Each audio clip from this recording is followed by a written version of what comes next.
வணக்கம் நண்பர்களே. காடுகளின் அரசன் சிங்கம் என்று நாம் அனைவரும் கேள்விப்பட்டிருக்கிறோம்.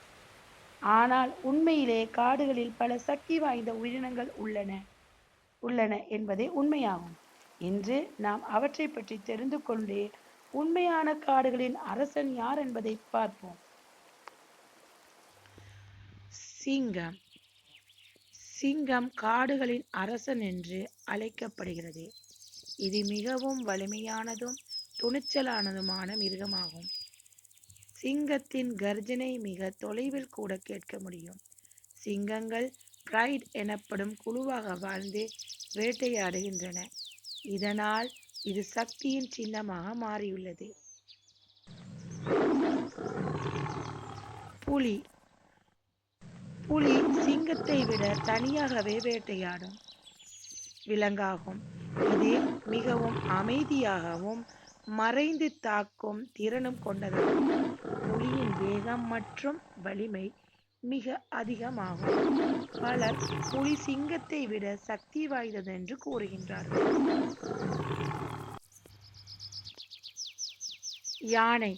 யானை மிகவும் பெரியது, புத்திசாலியானது. இதன் நினைவாற்றல் மிகவும் வலிமையானது.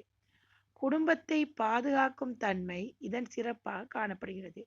அமைதியாக இருந்தாலும் கோபம் வந்தால் மிகவும் ஆபத்தான விலங்காகவும் காணப்படுகிறது.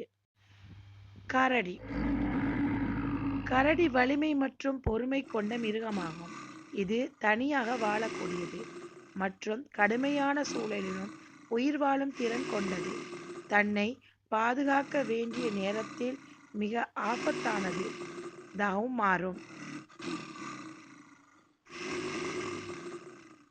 ஓநாய்.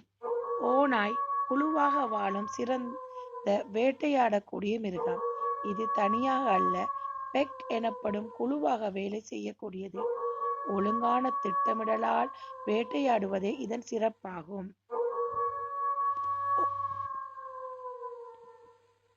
சிறுத்தை. சிறுத்தை மிகவும் வேகமானது, அமைதியானது. இது மரங்களில் ஏறி தனது இரையை மறைத்து வைக்கும் திறன் கொண்டது.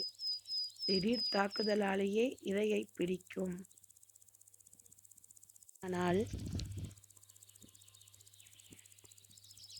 அப்படியானால் உண்மையான காடுகளின் அரசன் யார்? சிங்கமா, புலியா, யானையா? உண்மை என்னவென்றால் ஒவ்வொரு மிருகமும் தன் விதத்தில் அரசன்தான்.